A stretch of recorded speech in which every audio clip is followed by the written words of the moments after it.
Bonjour à toutes et à tous, bienvenue dans cette nouvelle édition du Minimac de la lettre de l'acheteur en partenariat avec placedelabourse.fr, le bimensuel dédié au monde agricole et aux matières premières agricoles. Au programme, cette semaine, nous ferons tout d'abord, comme à notre habitude, un tour de l'actualité de ces 15 derniers jours, puis nous vous diffuserons l'interview d'Arthur Portier, Arthur qui est Commodities Analyst chez Agritel, avec qui nous reviendrons sur les faits marquants de la saison 2022 et les facteurs clés de la saison 2023. Puis nous serons en duplex avec Mathieu Driol, Mathieu qui est senior analyste chez Day by Day et qui nous présentera sa commo du jour. Voilà, donc en ouverture de notre mini-mag, il est temps d'aborder l'actualité, de voir et de décrypter l'actualité des marchés agricoles via des articles puisés sur le site internet lalettre-de-l'acheteur.com.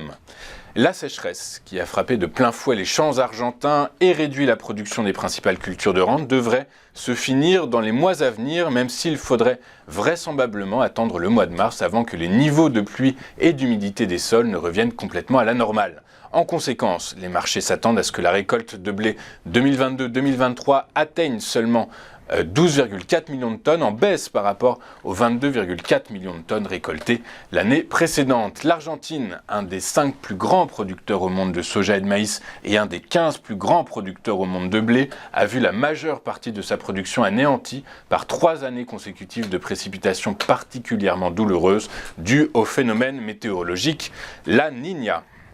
L'Inde suspendra les importations en franchise de droits de douane d'huile de soja brute à partir du 1er avril prochain, a annoncé mercredi dernier le gouvernement, alors que le plus grand importateur mondial d'huile végétale tente de soutenir les producteurs locaux d'oléagineux. Je vous rappelle que New Delhi, en mai 2022, avait autorisé les importations en franchise de droit à hauteur de 2 millions de tonnes d'huile de soja pour la saison 2022-2023 et avait également prévu 2 millions de tonnes supplémentaires, et ce dans les mêmes conditions douanières, pour la saison 2023-2024. Ceci étant, le gouvernement poursuivra les importations en franchise de droits de douane de 2 millions de tonnes d'huile de tournesol brute au cours de l'exercice en cours et du prochain jusqu'en mars 2024, a annoncé le gouvernement.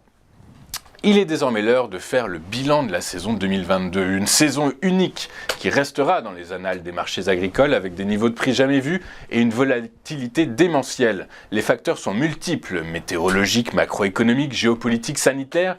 En effet, déjà en hausse en 2021, les prix à la production des produits agricoles se sont envolés en 2022. À l'exception des fruits, les niveaux de prix sont inédits sous l'effet de divers chocs de l'offre et de la hausse des coûts de production coïncidant avec la reprise post-Covid. De plus, en février, le déclenchement du conflit en Ukraine a provoqué une envolée sans précédent des prix des céréales et des oléagineux déjà élevés depuis la fin 2021. 2023 s'annonce donc être une saison tout aussi périlleuse, reflétant un changement de paradigme profond de la part des opérateurs qui désormais intègrent dans leur modèle de calcul des risques multiples. 2023 devrait donc être tout aussi fragile et volatile que 2022 et c'est ce que nous allons voir dans un instant avec Arthur Portier, Commodities Analyst chez Agritel. A tout de suite sur Téléfinance.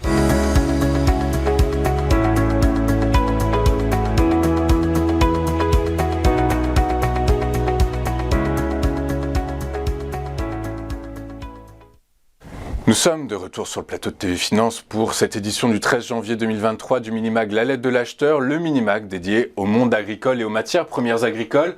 Et il est désormais temps de recevoir sur notre plateau pour l'interview du jour, monsieur Arthur Portier. Bonjour Arthur. Bonjour. Bonjour, merci beaucoup d'être avec nous ce matin. Arthur, je rappelle que vous êtes Commodities Analyst chez Agritel et avant de vous écouter, d'entendre votre intervention, je tiens à préciser que votre intervention est un enregistrement, que nous sommes le 11 janvier 2023 et qu'elle sera diffusée le 13 janvier prochain. Arthur, avec vous, on va d'abord dresser un bilan de la saison 2022, une année 2022 marquée par une forte volatilité sur les marchés. Quelles en sont les raisons? Pouvez-vous nous rappeler les raisons de cette forte volatilité? Alors c'est vrai, on est sur une année extrêmement volatile, des amplitudes de variations qui sont colossales, même inédites dans l'histoire des matières premières agricoles. Il s'avère qu'il y a eu énormément de facteurs qui se sont succédés avec un point d'orgue le 24 février, avec ce conflit entre l'Ukraine et la Russie, qui est un accélérateur de la hausse. Mais il faut savoir que les marchés étaient déjà tendus. Il y avait déjà une tension sur les bilans puisque l'année précédente, l'année 2021, avait été marquée par de faibles productions, notamment au Canada. Donc on partait d'une situation qui était déjà tendue, avec des prix à plus de 250 € la tonne, et qui s'est accélérée avec l'arrêt des exportations ukrainiennes sur la période février-août, grosso modo. Donc beaucoup de volatilité qui ont été derrière amplifiées par de plus en plus d'incertitudes qui ont été météo, géopolitiques, macroéconomiques, et ce sont ces éléments qui expliquent les les amplitudes de variation colossales. Qui explique donc ces amplitudes de variation colossales. Du coup, que attendre pour 2023 ? Est-ce qu'on peut s'attendre à ce que les marchés agricoles retournent vers une forme de normalisation, ou bien au contraire, on va assister à un changement de paradigme ? Alors sur les marchés agricoles, il n'y a pas de normalisation, pour la simple et bonne raison que historiquement, on est toujours dépendant de la météo, et qu'aujourd'hui, la météo fait des siennes. Il ne se passe pas une journée ou une semaine sans qu'on entende parler de « il fait trop chaud dans telle région » ou « trop froid dans cette région ». Donc il n'y a pas de normalisation. Maintenant, à quoi s'attendre aujourd'hui pour 2023, sans parler de perspective de prix, on peut déjà s'attendre à une nouvelle année remplie de volatilité. Pourquoi ? Parce que les opérateurs gardent en tête qu'il peut se passer un conflit, gardent en tête qu'il peut se passer un problème sanitaire, gardent en tête que la situation macroéconomique avec la récession qui devrait suivre l'inflation dont on parle beaucoup est présente et pèse dans les marchés. Donc des amplitudes de variation qui resteront extrêmement importantes, et donc ce terme changement de paradigme est réel aujourd'hui. C'est terminé de voir le marché grosso modo évoluer de 1 euro par séance. D'accord, alors quand vous dites qu'en fait, au-delà des facteurs météorologiques, il faut s'attendre maintenant à de la macroéconomie en fait. C'est les effets macroéconomiques, géopolitiques qui pourraient peser en tout cas sur les marchés agricoles. Du coup, ces facteurs macroéconomiques dont vous parlez, en fait, ils auront un impact sur le marché des devises, sur la parité euro-dollar. C'est ça, c'est cette variable macroéconomique à laquelle il faut faire attention particulièrement. Alors, on le sait, les opérateurs regardent d'abord les fondamentaux, c'est-à-dire l'état de l'offre et la demande, voir si c'est équilibré ou déséquilibré. Et après s'ajoute évidemment la compétitivité de nos origines. Et cette compétitivité de nos origines, des origines françaises notamment, dépend de la parité euro-dollar. Les dernières semaines sont parlantes. Lorsque la parité passe de 0,95 à 1,07 grosso modo, automatiquement on a un repli de 30 à 40 euros la tonne sur les prix du blé, quand en dollars la tonne on n'a perdu que 15 dollars la tonne. Donc il y a un ajustement qui se fait par rapport à nos concurrents. Ça peut être le bassin mer Noire, les Russes, les Ukrainiens notamment. Mais oui, aujourd'hui, l'aspect monétaire et notamment la parité euro-dollar est un facteur clé à suivre. Tout comme le pétrole, puisque lorsque vous faites des études de corrélation, jamais nous avons eu un prix du blé à plus de 320 dollars la tonne avec un baril à 70. Donc on le sait, le pétrole est aussi facteur de soutien pour les commodities agricoles. D'accord, donc le pétrole qui reflue actuellement devrait permettre au cours de reflux également, c'est ça ? C'est ce qui se passe actuellement. Nous sommes à 290 euros la tonne sur Euronext à l'heure où on se parle, sur les prix du blé, tout simplement parce qu'on a en partie un pétrole qui a chuté, une parité euro-dollar qui a grimpé, sans pour autant que les fondamentaux aient changé de manière drastique par rapport à fin décembre. On n'a pas eu de nouvelles. On sait qu'il va y avoir une bonne production en Australie. C'est désormais acté. On sait que la Russie a fait une très bonne production cette année, mais il n'y a pas eu de nouveaux éléments en ce début janvier. Le blizzard aux États-Unis, c'est pas un nouvel élément qu'il faut prendre en compte ? C'est un élément qu'il faut prendre en compte, mais une nouvelle fois, lorsque l'on regarde les différents éléments qui peuvent faire varier les marchés des matières premières agricoles, il est toujours bon de prioriser certains plutôt que d'autres. Aujourd'hui, les opérateurs sont très intéressés sur la partie économique et, on va dire, stressés par rapport à ça. Évidemment, il n'y a pas la place pour un incident climatique aujourd'hui parce que même s'il y a du blé sur la scène internationale, il est concentré en Russie. Donc logistiquement, ils ne pourront pas sortir plus de 40, 43, 45 millions de tonnes, peu importe. Mais clairement, s'il y a un incident climatique chez un autre pays exportateur dont peut faire parler les États-Unis actuellement avec la vague de froid et surtout le déficit hydrique qu'ils ont connu, ça peut engendrer une hausse à horizon moyen terme. Une hausse à déficit hydrique qu'on retrouve également en Amérique du Sud, en Argentine, je crois également. Tout ça sont des facteurs qu'il faudra avoir à l'œil, comme la Chine qui s'ouvre actuellement, qui tente de s'ouvrir en tout cas. Du coup, c'est un facteur qui pourrait peser sur les marchés agricoles. Alors la Chine en 2019-2020 a explosé en termes d'achat. On le sait, ils ont fait des stocks stratégiques pour pallier les problèmes logistiques qu'il pouvait y avoir par rapport au Covid. Donc ça a entraîné une forte hausse des marchés et déséquilibré d'ailleurs tous les marchés. Le fret également, qui avait fortement bondi à cette période. Il s'avère que la crise sanitaire que connaissent la Chine actuellement a un impact majeur sur les marchés. On a une réduction des importations, notamment de la part de maïs en provenance des États-Unis. Donc ça a pesé sur les marchés.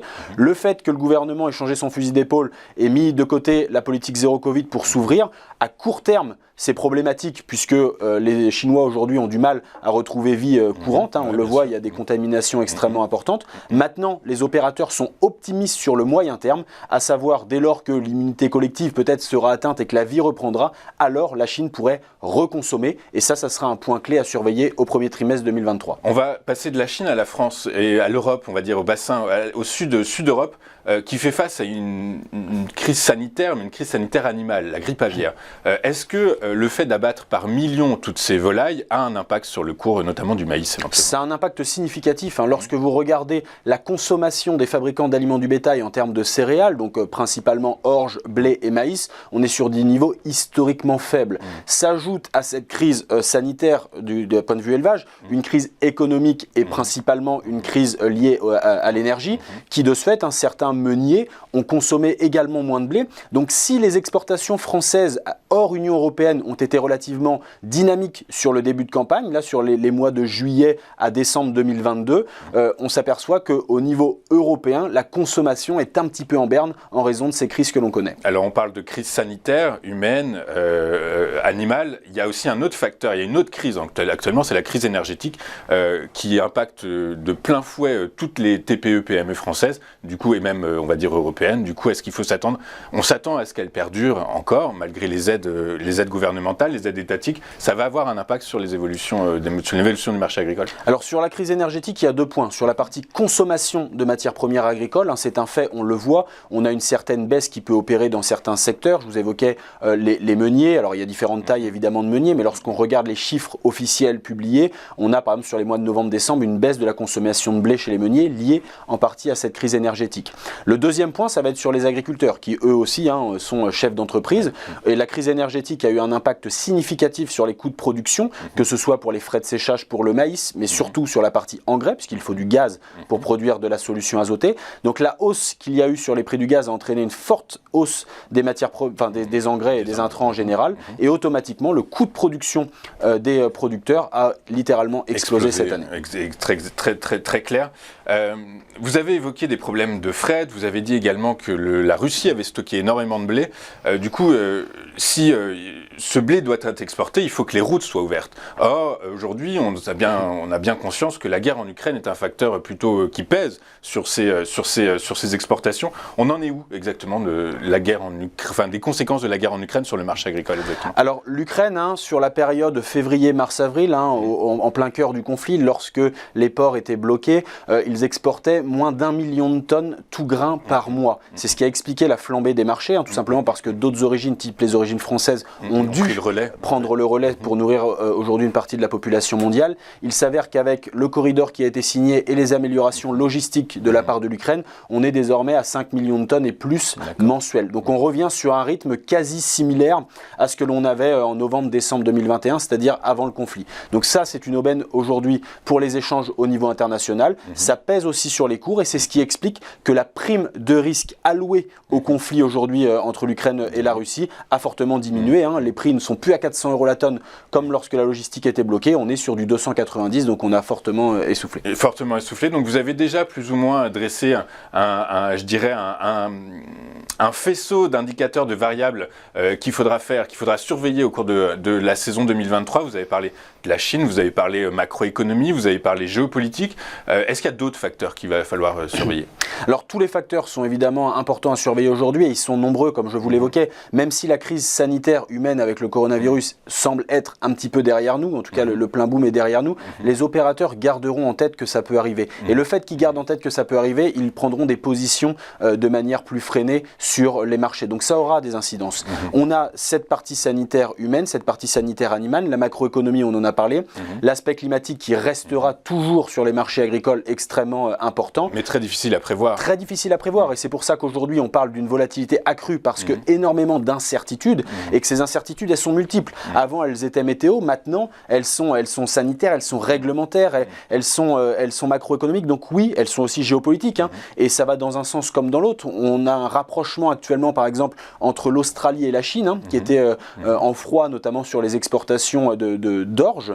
Il s'avère que si demain les Chinois et les Australiens repartent sur des flux d'orge, ça va pénaliser pénaliser les exportations françaises d'orge, et ça, c'est pleinement de la géopolitique et des accords internationaux. Il y a d'autres indicateurs, il y a d'autres rapprochements géopolitiques là, que vous avez en tête, dont vous pouvez nous parler. Il y a des situations que vous avez... Alors, il y en a plein, hein, encore une fois. Il y en a qui sont plutôt attendus. Je vous parlais de la Chine et de l'Australie. Évidemment, il y en a surtout un tas d'autres qui sont un petit peu laissés de côté.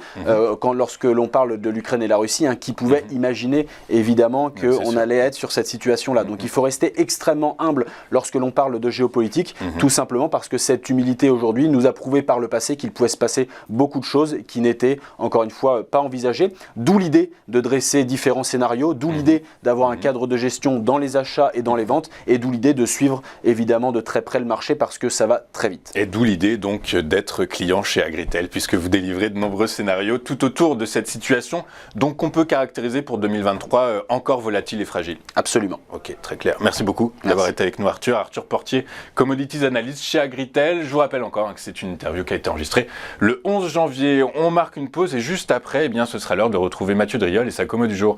A tout de suite sur Téléfinance.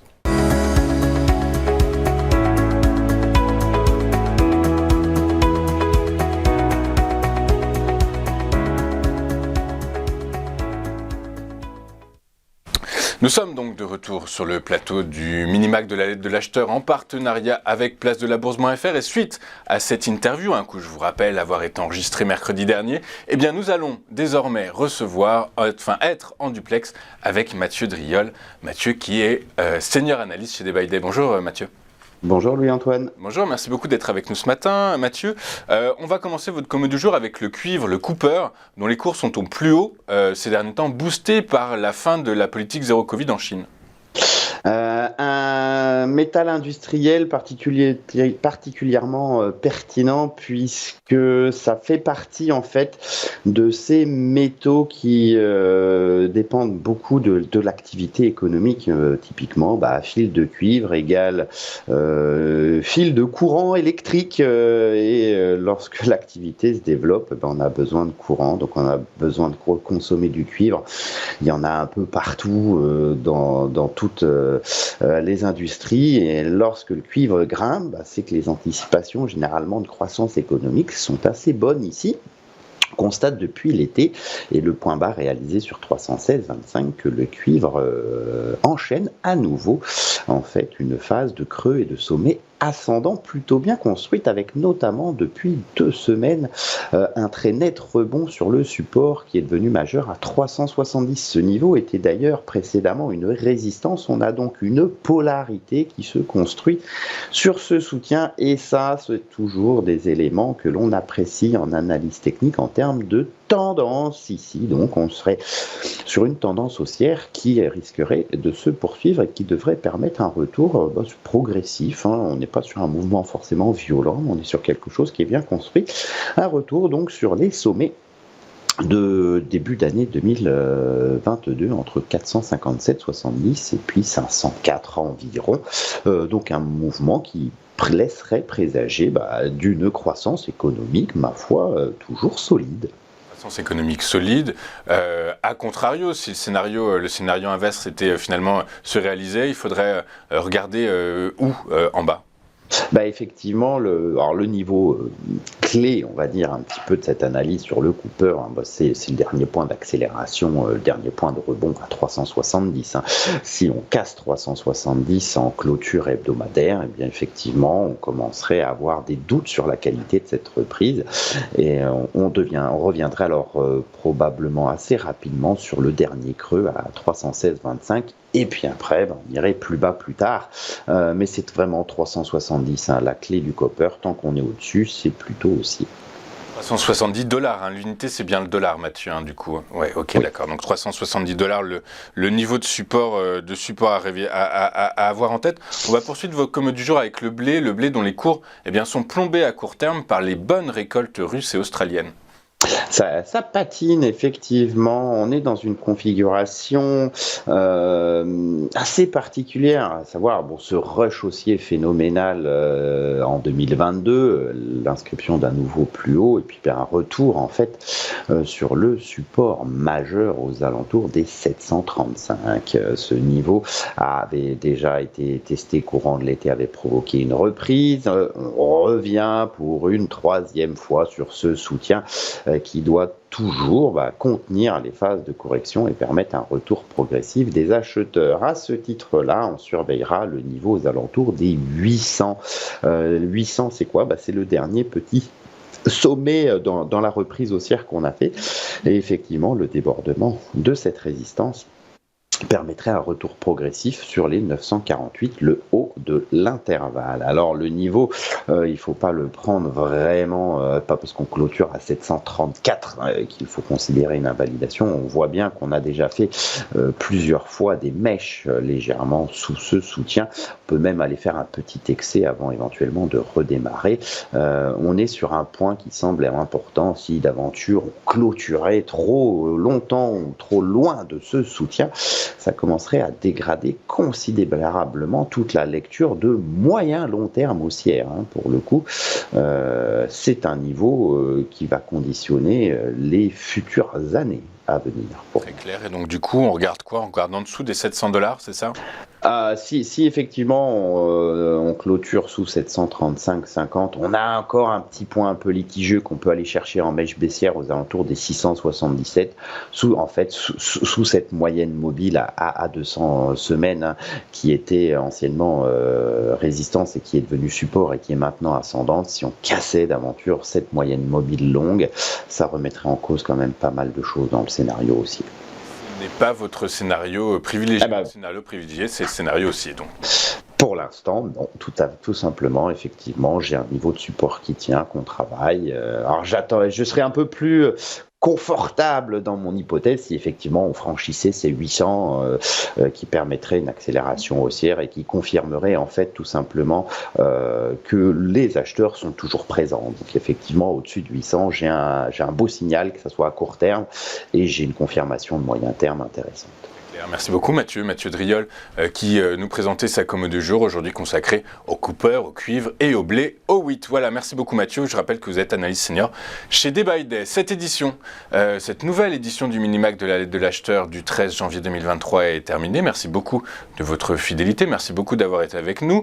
Je vous donne rendez-vous dans 15 jours pour une nouvelle édition du Minimac de la lettre de l'acheteur, le Minimac dédié aux matières premières agricoles en partenariat avec placedelabourse.fr. Il ne me reste plus qu'à vous souhaiter une excellente journée et un très bon week-end. Très bonne journée sur TV Finance.